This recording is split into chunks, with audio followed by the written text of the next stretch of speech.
Welcome to petrol channel. நம்ம இன்றைக்கி கோம்பை நாயை பற்றி பார்க்க போகிறோம். கோம்பை இன நாய்களை இன்னொரு பெயரும் கொண்டு அழைக்கிறாங்க, பாலிக்கர் நாய்கள் என்றும் அழைக்கப்படுகிறது. கோம்பை நாய்களை பாரம்பரியமாக பாதுகாப்பிற்காகவும் வைத்திருந்திருக்காங்க. தேனி மாவட்டத்தில் உருவான இந்த இனம் கோம்பை நகரின் பெயரால் அழைக்கப்படுது. இந்த நாய்களை முன்னாடி போர்களில் குதிரைப்படைகளை தோற்கடிக்கிறதுக்காக பயன்படுத்தியிருக்காங்க.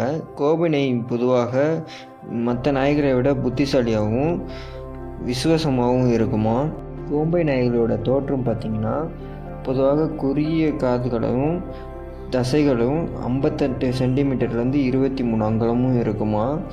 இதில் ஆண் 22 முதல் 24 அகலமும், பெண் 20 முதல் 23 அகலமும் இருக்குமா.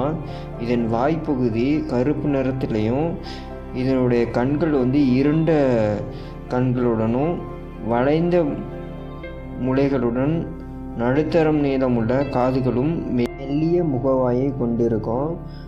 இது அகலமாகவும் சிறிதளவு முடிகளை கொண்ட வாள்களும் கொண்டிருக்குமா. இதனுடைய நிறம் பார்த்திங்கன்னா அடர் சிவப்பு மற்றும் கருப்பு முகத்துடன் பழுப்பு நிறத்தில் இருக்குமா. ஆண் நாய்கள் பொதுவாக 25 கிலோவிலேருந்து 35 கிலோ வரைக்கும் இருக்குமா. பெண் நாய்கள் 23 கிலோவிலேருந்து 32 கிலோ வரைக்கும் இருக்குமா. இப்போ இருக்க காவல் நாய்களில் கோம்பை இன நாய்களும் கண்டிப்பாக இருக்கும். தேங்க்யூ. நெக்ஸ்ட் வீடியோவில் நம்ம பார்ப்போம் அடுத்த டாபிக் பற்றி.